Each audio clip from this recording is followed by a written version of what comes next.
Okay, well, coming again from the floor of the Global Energy Show here in Calgary, and I'm joined by Scot Johnson of Digital Shovel. It's not all just oil, gas, machines, equipment, things like that. There's other people in attendance, other presenters, and as far as energy goes, I mean, it's something quite unique and new that you guys are working on, which is, I guess, digital currency mining. Can you explain how that ties into an energy show?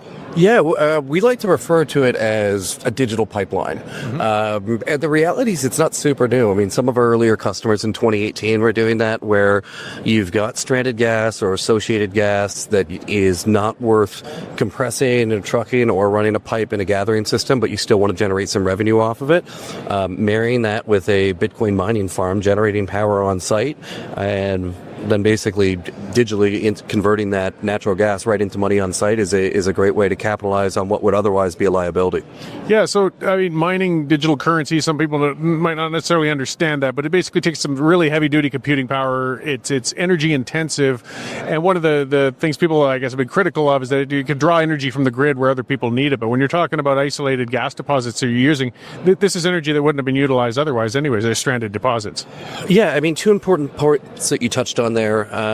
One, when we got into the industry, there were clients that had generators and just hooked them up to load banks. They were just heating the outdoors. So they were just doing that to deal with the natural gas so that they could take the oil because they weren't able to flare for a prolonged period of time. And it was a no-brainer for them. They already had the generator there and they were just burning the heat into the night sky. On the grid side of it, though, it's a common misconception. Like when it first started, yeah, we just ran 100% of the time, all the time. Now what happens is most Bitcoin miners are curtailing loads. So they're consuming power when there's idle capacity, but then when the peak comes up and everybody's AC's on or industry's using a lot of gas, Bitcoin miners will turn off and they don't have that impact. In fact, in many regions, they've actually helped to lower power prices by utilizing that underutilized capacity, which brings down the price for consumers as a whole. Okay, so yeah, I mean, here we're more of a demand power with gas and so on, but I mean, in hydro areas and things like that, then using those other capacity times is just a more efficient use of the generation.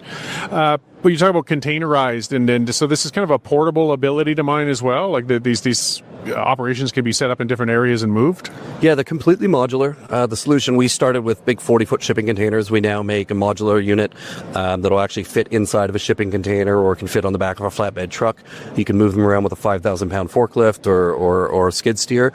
They don't require any foundation. Same way you would set down a portable generator or a pump jack or something like that. You can put this down right at a wellhead, take the natural gas, convert, and if for whatever reason it doesn't make sense at that site any longer, you can pick up and move it to another one. It's not like a permanent data center that's an immovable object. Okay, and so this isn't just conceptual. You guys are already in operation. Is this happening in Alberta right now? Or? Yeah, we have approximately 50 units in Alberta. We have approximately 1,500 units across North America.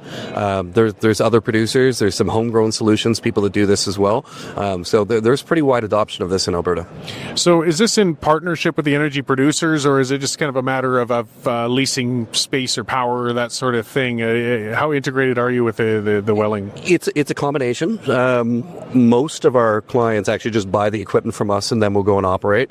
Some of them will be a broker. They might go partner with a midstream, or they're going to go and partner with somebody that's actual just the owner at the wellhead and do it there. So it's a variety of different relationships depending on what the business plan was for that operator. Yeah, and I mean, I just remember as a young guy in the oil field, there was nothing more wasteful to see than go out in the night back then when flaring was so common. You're just taking gas and burning it off. I mean, to capture that and make use of it with something like that. And does this apply to a number of different digital currencies, or is it just one?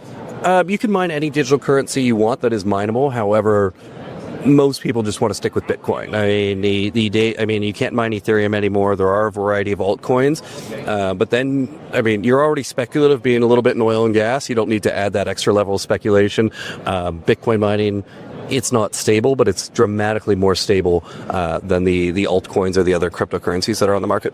So what kind of response have you found now? You know, it's been a day and a half at the show, talking with some of the producers and other local operators. They're embracing this further? Yeah, the response has been solid. There's been a lot of education around it because there's a lot of people, that don't understand the simplicity of Bitcoin mining and think it's this overly complicated thing, when the reality is you plug the servers in, you enter a couple configuration details, and they just run. They do their thing.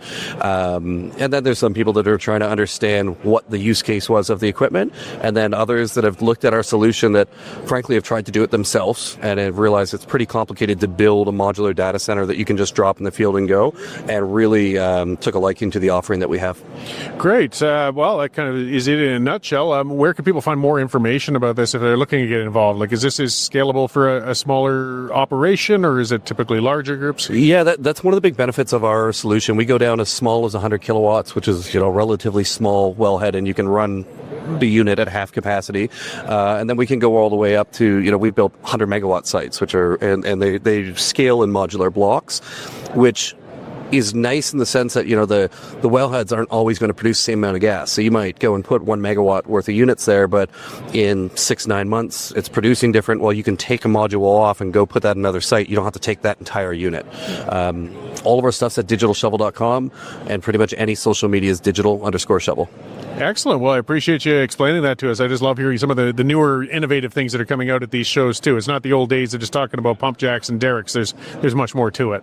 Well, it's margins are that much more thin. You got to look for every possible way to capitalize on a market, and especially in something as competitive as it is right now. No, without doubt. Well, thank you very much again for coming to talk to us, and I hope the rest of the show goes well for you. Awesome. Thanks for having us. Great. Thank you. All right. Hey, it really does sound cool.